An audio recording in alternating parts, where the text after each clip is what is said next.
নমস্কার, শিপ্রা টিউটোরিয়াল চ্যানেলে সবাইকে তোমাদের স্বাগত জানাই। আমি আজকে তোমাদের সপ্তম শ্রেণী দ্বিতীয় অধ্যায়ের একটা বিষয়বস্তু, সেটা হচ্ছে কৈবর্ত বিদ্রোহ। এই কৈবর্ত বিদ্রোহ নিয়ে একটা সংক্ষেপে আলোচনা করব। অর্থাৎ সেকেন্ড চ্যাপ্টারের টপিক কৈবর্ত রিবেলিয়ান, এই নিয়ে আমি আলোচনা করব, ক্লাস 7 এর টপিক। কৈবর্ত বিদ্রোহ এটা কখন হয়েছিল?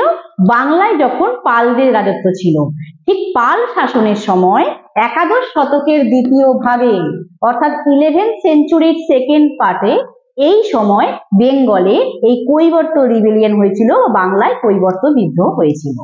এই কৈবর্ত কথাটির অর্থ কি? কৈবর্ত কথাটির অর্থ হলো নৌকার মাঝি বা জেলে, অর্থাৎ ফিশারম্যান বা বোটম্যান, কৈবর্তর মিনিং। আর বাংলার উত্তর ভাগে এই কৈবর্তদের যথেষ্ট প্রভাব ছিল, অর্থাৎ বেঙ্গলের নর্থ পোর্শনে এই কৈবর্ত বা এই ফিশারম্যান বা এই বোটম্যান, এদের কিন্তু একটা ভালো ইম্প্যাক্ট ছিল। এই কৈবর্তদের তিনজন উল্লেখযোগ্য নেতার নাম কি?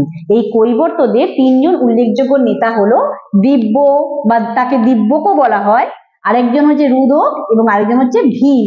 এরা সব হচ্ছে তিনজন শক্তিশালী নেতা, যাদের মাধ্যমে এই কৈবর্ত বিদ্রোহটা হয়। মানে তিনজন, 3 পাওয়ারফুল লিডার কোথাকার কৈবর্ত রিবেলিয়নের। কে কে? দিব্য, রুদ্র এবং ভীম। আর এই দিব্য কে ছিলেন? দিব্য ছিলেন পালদের রাজা দ্বিতীয় মহিপাল যখন রাজত্ব করছিলেন, সেই সময় কিন্তু পালদের ক্ষমতা কম ছিল, এবং সেই সময় কিন্তু দিব্য ছিলেন পালদের রাষ্ট্রের কর্মচারী, অর্থাৎ গভর্নমেন্ট এমপ্লয়। কে ছিলেন? দিব্য। সেকেন্ড মহিপালের যখন পালদের কিং ছিলেন তখন। এই যখন যেহেতু পালদের ক্ষমতা তখন কম ছিল, তাই সেই দুর্বলতার সুযোগ নিয়ে দিব্য কি করলেন? বিভিন্ন সামন্ত নেতা, এই সামন্ত নেতা মানে হচ্ছে সাবঅর্ডিনেট রুলার, এরা রাজনৈতিকভাবে যথেষ্ট প্রভাবশালী ছিল।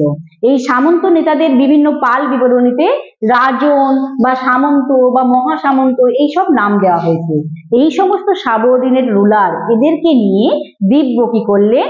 এই দ্বিতীয় মহিপালের থেকে বরেন্দ্র অঞ্চল দখল করে নেন, এবং এই বিদ্রোহ দমন করতে গিয়ে কিন্তু দ্বিতীয় মহিপাল মারা যান, বা এই কৈবর্তদের হাতেই কিন্তু মারা যান। অর্থাৎ এই রিবেলিয়নকে স্টপ করার জন্য করতে গিয়ে সেকেন্ড মহিপালের কিন্তু ডেথ হয়, এবং তারপর এই বরেন্দ্র অঞ্চল পুরোপুরি কিন্তু ক্যাপচার করে নেয় কে? দিব্য। কাদের হেল্পে? এই সমস্ত সাবঅর্ডিনেট রুলার, তাদের মাধ্যমে, তখন বেঙ্গলে যে সমস্ত সাবঅর্ডিনেট রুলার ছিল তাদের মাধ্যমে কিন্তু সেই বরেন্দ্র অঞ্চল ক্যাপচার করে নেয়, এবং সেখানকার রাজা হয়ে যান কে? এই দিব্য। কিন্তু তারপর দ্বিতীয় মহিপালের যখন পরে তার ছোট ভাই যখন রামপাল যখন সিংহাসনে বসেন বা পাল রাজা হন, সেই সময় তিনি চেষ্টা করলেন যে দিব্যকে দমন করে বা দিব্যকে মেরে দিয়ে তারপর তিনি কিন্তু বরেন্দ্র অঞ্চল দখল করতে চেয়েছিলেন, কিন্তু সেটা পুরোপুরি সফল হননি। কেন? সেই সময় আরেকজন শক্তিশালী নেতা ছিলেন যিনি ভীম, তিনি কিন্তু বাধা দিয়েছিলেন। মানে আরেকজন পাওয়ারফুল লিডার যে কিনা কৈবর্ত রিবেলিয়নের, সেই ভীম কিন্তু বাধা দিয়েছিলেন। তাকে? এই রামপালকে বরেন্দ্র অঞ্চল রেস্কিউ করতে গিয়ে। কিন্তু তারপর এই রামপাল কি করলেন? কৌশল অবলম্বন করলেন। কি কৌশল? তিনি ভাবলেন যে সামন্ত নেতারা বা যে সাবঅর্ডিনেট রুলাররা এই কৈবর্তদের সাহায্য করেছে বা হেল্প করেছে, তাদেরকে তিনি দলে টানলেন। দলে টেনে, এটা রাজনৈতিক কূটনীতির একটা কৌশল, এবং তাদেরকে দলে টেনে তিনি কিন্তু ভীমকে পরাজিত করেন, এবং তারপরে কিন্তু বরেন্দ্র অঞ্চল পুরোপুরি দখল করে নেন। এইভাবে রামপাল কিন্তু সামন্ত নেতা বা সাবঅর্ডিনেট রুলারদের হেল্পে কিন্তু বরেন্দ্র অঞ্চল ক্যাপচার করে নেন, এবং তারপর কৈবর্ত বিদ্রোহ আস্তে আস্তে দমন হয়ে যায় বা শেষ হয়ে যায়, এবং বরেন্দ্র অঞ্চলের রাজধানী করেন রামাবতীতে হচ্ছে তিনি, রামপাল কিন্তু রাজধানী করেন, এবং তারপর সেই সময় কিন্তু পালদের ক্ষমতা অনেকটা বিস্তার করেন। এই হচ্ছে কৈবর্ত বিদ্রোহ। আর এই কৈবর্ত বিদ্রোহের কথা লেখা আছে বা যা আলোচনা করা আছে সন্ধ্যাকর নন্দী রচিত রামচরিত কাব্যে।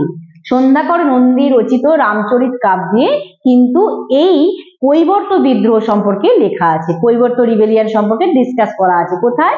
এই সন্ধ্যাকর নন্দী রামচরিত কাব্যে। এইখানে এই সন্ধ্যাকর নন্দী রামচরিত কাব্য আমি পরে একটা ভিডিও করে তোমাদের আলোচনা করব। তাই এই হচ্ছে কৈবর্ত বিদ্রোহ বা রিবেলিয়ান। তবে এই কৈবর্ত বিদ্রোহের মাধ্যমে সেই সময় পালদের যে কেন্দ্রীয় শাসন ব্যবস্থা দুর্বল হয়ে গেছিল তার প্রমাণ দেয়। অর্থাৎ সেন্ট্রাল অ্যাডমিনিস্ট্রেশন যে অনেকটা ডাউন হয়ে গেছিল পালদের সময়, পাল কিংদের, সেটা কিন্তু এই কৈবর্ত রিবেলিয়ান প্রুভ করে। তাই সেই জন্য কিন্তু রাজনৈতিক ভারতবর্ষের প্রাচীন ভারতের ইতিহাসে কিন্তু এই রাজনৈতিক ইতিহাসে কৈবর্ত বিদ্রোহের কিন্তু অনেকখানি গুরুত্ব আছে বা এর ভূমিকা কিন্তু অপরিসীম, মানে ইম্পর্টেন্ট একটা রোল এই কিন্তু কৈবর্ত রিবেলিয়ানের পলিটিক্যাল দিক থেকে ইন্ডিয়ার এনসিয়েন্ট ইন্ডিয়ান হিস্ট্রির পলিটিক্যাল দিক থেকে কিন্তু এই কৈবর্ত রিবেলিয়ানের একটা ইম্পর্টেন্ট রোল আছে। এই হচ্ছে কৈবর্ত বিদ্রোহ। আশা করি তোমাদের বোঝাতে পারলাম। এখানে আমি আমার আলোচনা শেষ করছি। নমস্কার।